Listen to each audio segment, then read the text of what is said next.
कि हम आरक्षण इसलिए देना चाहते हैं कि लोग गरीब हैं। हम कह रहे हैं कि जो गरीब हैं उनको नौकरी दो भाई, उनको रोजगार दो, धंधा दो, व्यवसाय दो, काम दो। तो काम के नाम पर तो आप कहते हैं कि स्टार्टअप शुरू कर दिए, चाय बेचिए, पंचर साटिए, गोलगप्पा बेचिए। नौकरी देने के नाम पर कहते हैं कि गोलगप्पा बेचिए, और इधर कहते हैं कि भाई आरक्षण दे देंगे इनको। आरक्षण तो रिप्रेजेंटेशन का सवाल, प्रतिनिधित्व का सवाल है। उनको जिनको सदियों से प्रतिनिधित्व नहीं मिला, उनके रिप्रेजेंटेशन का सवाल ही तो था आरक्षण। और हमने कहा कि कुछ सर्वे कराइए कि आजादी के बाद से 75 साल जो आप लोग कह रहे हैं, केंद्र सरकार कहती है कि अमृत काल चल रहा है, हम लोग तो अमृत काल में जी रहे हैं। अब पता नहीं उस अमृत का लाभ आप लोगों तक पहुंच रहा है कि नहीं, ये तो आप लोग बता रहे हैं। तो ये अमृत काल में हम लोग जी रहे हैं। इतने वर्षों में हमने कहा कि बताइए, ठीक है आरक्षण मिला SC ST को, बाद में OBC को, तो आप बताइए कि ये जो रिप्रेजेंटेशन है ये 100% फुलफिल हुआ कि नहीं। आज अदालतों में, न्यायालयों में, कॉलेजों में, पत्रकारिता में कितने प्रतिशत लोग आरक्षण के बावजूद जिनको आरक्षण मिला वो गए। हम तो रोज कह रहे हैं कि आरक्षण की समीक्षा की जानी चाहिए, कोई दिक्कत नहीं, लेकिन हाँ ईमानदारी से की जानी चाहिए। समीक्षा करने के नाम पर जो हमारा आप आरक्षण खत्म कर देना चाहते हैं, ये बिल्कुल नहीं होना चाहिए। अब तो आया 10% रिजर्वेशन के बाद, हमारा तो मत स्पष्ट है, चाहे लोगों का जो भी मत। क्या हुआ, BPSC, JPSC, UPPSC के कई सारी परीक्षाओं में हमने देखा कि OBC का कट ऑफ और जनरल के कट ऑफ में कितना का अंतर हो गया।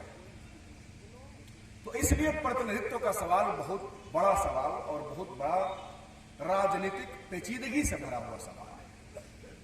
इसलिए आप लोगों ने बड़ा सवाल खड़ा कर दिया, और इस सवाल पर आपने बिहार सरकार के माननीय मंत्री को भी बुलाने के लिए बाध्य कर दिया, वो शामिल भी हो गए। उन्होंने भी बहुत बड़ा हिम्मत वाला काम किया, क्योंकि भाई प्रतिनिधित्व कोई देना चाहता है क्या? देना चाहता है कोई? आज तक किसी ने प्रतिनिधित्व दिया ही नहीं। तो इसलिए हमें अपना प्रतिनिधित्व, अपने रिप्रेजेंटेशन की लड़ाई लगातार लड़नी पड़ी। आप महिलाओं की बात कर रहे हैं, ठीक है कीजिए। सावित्रीबाई फुले एक आधुनिक महिला थी, मॉडर्न विमेन। क्या आप इस बात को मानते हैं? उस समय की आधुनिकता यही क्यों थी कि स्कूल जा रहे हैं। इनको किसने विरोध किया? जो आधुनिकता विरोधी थे, जो प्रगतिशीलता के विरोधी थे, जो नयापन के खिलाफ, वही इनका विरोध कर रहे थे। जो चाहते थे कि महिलाएं सिर्फ पुरुषों के भोग और विलास की वस्तु बनी रहे। वो चाहते थे कि महिलाएं सिर्फ बिस्तर पर खूबसूरत लगे, अच्छी लगे। वो स्कूलों में क्यों अच्छी लगेंगी, ऑफिस जाते हुए क्यों अच्छी लगेंगी।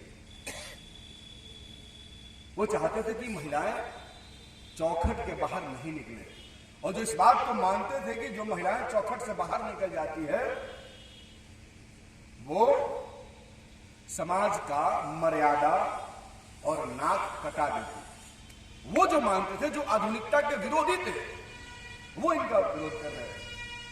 आपको क्या लगता है कि आज समाज में आधुनिकता के विरोधी लोग नहीं?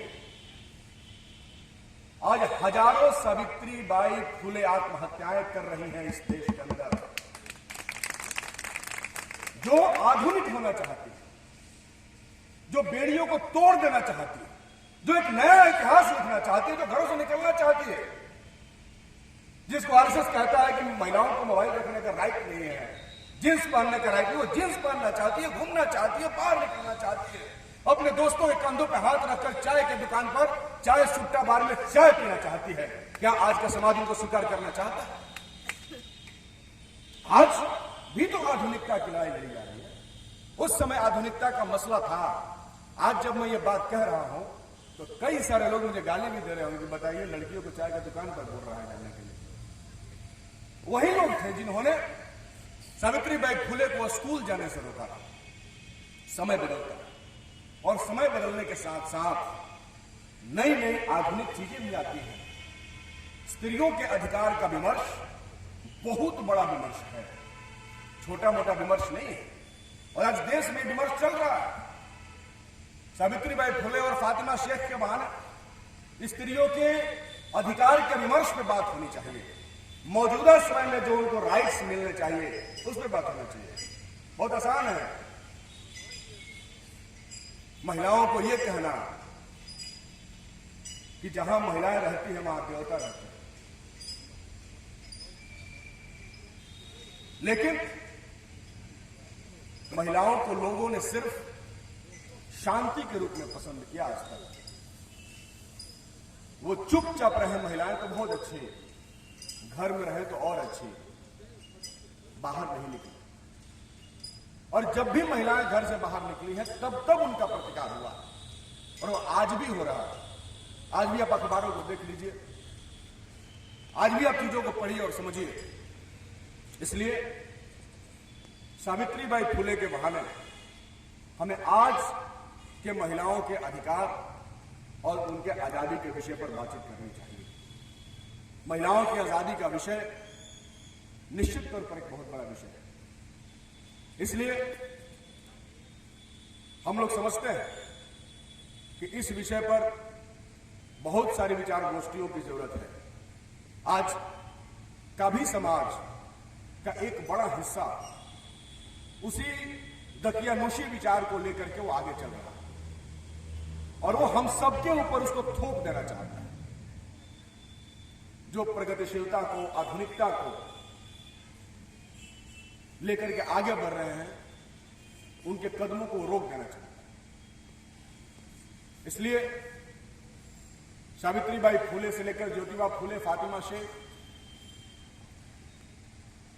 इन सभी लोगों को हम लोग याद करते हैं, क्योंकि इन्हीं लोगों ने पहली बार ये बताया कि महिलाओं को भी पढ़ने का अधिकार होना चाहिए, दलितों को पढ़ने का अधिकार चाहिए। महिलाओं के साथ साथ दलितों के भी पढ़ाई की लड़ाई इन लोगों ने लड़ा। उसके पहले दलितों को भी पढ़ने का राइट नहीं। और इसलिए कई सारे लोगों ने कहा कि महिलाएं चाहे जिस जाति में हो, चाहे जिस जाति में, तमाम जातियों की महिलाओं के हालात दलितों की तरह थे या उनसे भी बुरे थे, और उनको वैसा ही झेलना पड़ा, वैसा ही महसूस करना पड़ा। इसलिए आज भी ये लड़ाई हम लोग लड़ रहे हैं, और मैं तो स्पष्ट कह रहा हूं कि जो रिप्रेजेंटेशन, जो प्रतिनिधित्व हमें मिलना चाहिए, ठीक है, आरक्षण के बहाने कई सारे जगहों पे हमें रिप्रेजेंटेशन मिला।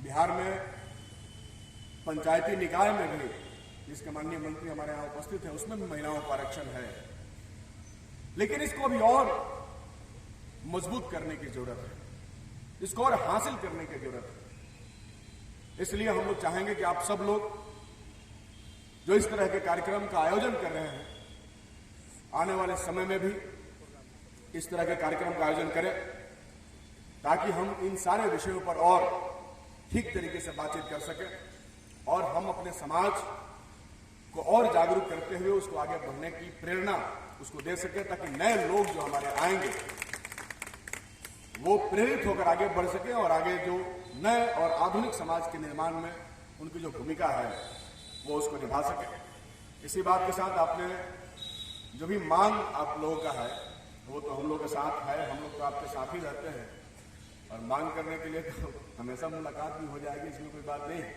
तो आपके जितने भी मांग हैं वो मांग जायज है, उन मांगों पर जरूर हम लोग विचार करेंगे। आने वाले बजट सत्र में जो आपने कहा कि बिहार सरकार के महापुरुषों के नाम के लिस्ट में उनका नाम नहीं है, मैंने कल ही कहा कि आप उसको हम लोग को दे दीजिए, जो लिस्ट है तो हम लोग भी देख लें कि जो लिस्ट बना हुआ उस लिस्ट के ही हवाले से हम लोग सवाल पूछेंगे कि जब सबका नाम है तो इन लोगों का नाम क्यों नहीं है। बिहार सरकार को ये जवाब देना चाहिए। और आप तो जानते हैं हम लोगों के बारे में, हम लोग पक्ष में रहे विपक्ष में रहे, हमारा जो उत्तरदायित्व है, जो जवाबदेही है, वो हमेशा जनता के पक्ष में खड़ी है। इसलिए हम लोग चाहे वो मजदूरों का आंदोलन हो, उनके घर बचाने का सवाल हो या किसानों का खेत बचाने का सवाल हो, हम तमाम सवालों पर हमेशा जनता के साथ खड़ा रहे। हमने कभी ये परहेज नहीं किया, क्योंकि हम इस बात को मानते हैं कि हम जनता के रिप्रेजेंटेटिव है, उनका प्रतिनिधित्व हमें करना है। इसलिए हमारे लिए सबसे ज्यादा महत्वपूर्ण यही है कि हम मजबूती के साथ जनता के सवाल को उठा सकें। इसलिए हम लोग प्रतिबद्ध हैं आपके सवालों को उठाने के लिए। आप हमें अपना जो भी होगा मांग पत्र भी दे सकते हैं। माननीय मंत्री जी को भी आप लोगों ने मांग पत्र दिया ही है। इसी बात के साथ एक बार फिर मैं फातिमा शेख और सावित्रीबाई फुले को नमन करते हूँ, अपनी बात को समाप्त करता हूँ। बहुत बहुत शुक्रिया। हेलो, बहुत बहुत धन्यवाद विधायक जी। वो हमेशा आप लोग की समस्याओं के साथ रहा।